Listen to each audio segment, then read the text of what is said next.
Библиска доктрина.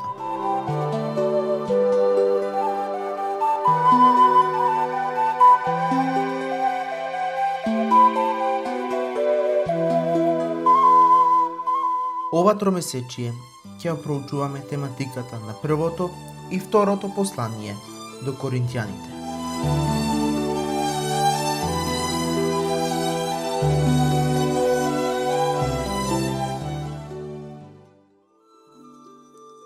Четврток, 30 јули.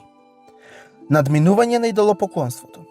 Во 1 Коринтијаните 8:1-3, Павле тврди дека љубовта не штити од идолопоклонството. Ова тврдење се повторува и понатаму, се развива во текстот 1 Коринтијаните 10:23-11 први стих. Во 1 Коринтијаните 8:3 тој зборува за нашата љубов кон Бога, а подоцна вели: никој нека не ја бара својата лична полза, туку ползата на другиот. 1 Коринтијаните 10:24. Тоа е љубов кон другите. Прочитајте ги следните текстови. Марко 10 глава 17-22 стих. И кога излегуваше на пат, некој притрча, клекна пред него и го праша: добар учителе, што да правам за да наследам вечен живот? А Исус му рече: зошто ме наречуваш добар? Никој не е добар освен единиот Бог. Ги знаеш заповедите: не убивај, не прави прелюба, не кради, не сведочи лажно, не измамувај, почитувај ги татка си и мајка си. Но тој му одговори: учителе, сето тоа го пазев од својата младост. А Исус го погледна, го возлюби и му рече: едно не ти достига. Оди, продај се што имаш и дај им на сиромасите и ќе имаш сокровиште на небото. И дојди, земи го крстот и следи ме. А тој се натажи од тој збор и си отиде жалејки, зашто имаше многу имоти. Марко 12:28-31. И пристапи еден од книжниците, кој чу како се препираат, знаејќи дека им одговори добро, го праша: која е прва од сите заповеди?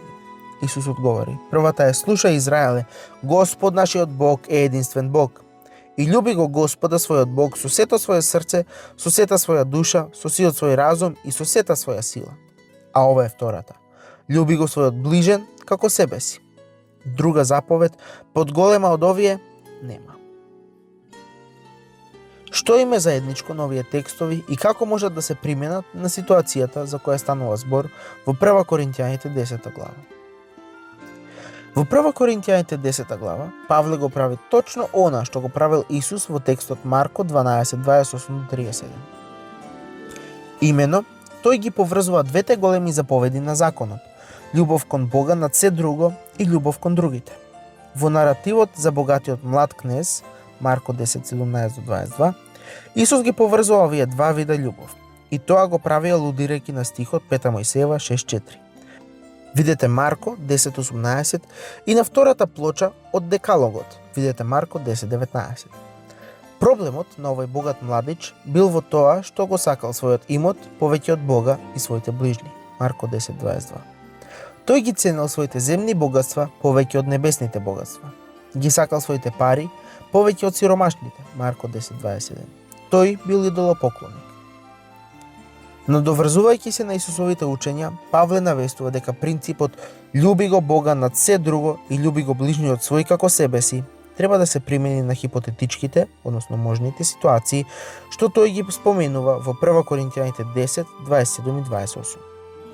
Ова значи дека дури и она што е според законот може да не биде добро ниту корисно, бидејќи може да биде навредливо за совеста на другите. 1 Коринтијаните 10:23. Овој принцип е соодветно сумиран во зборовите: сето тоа правете го за слава Божја. 1 Коринтијаните 10:37.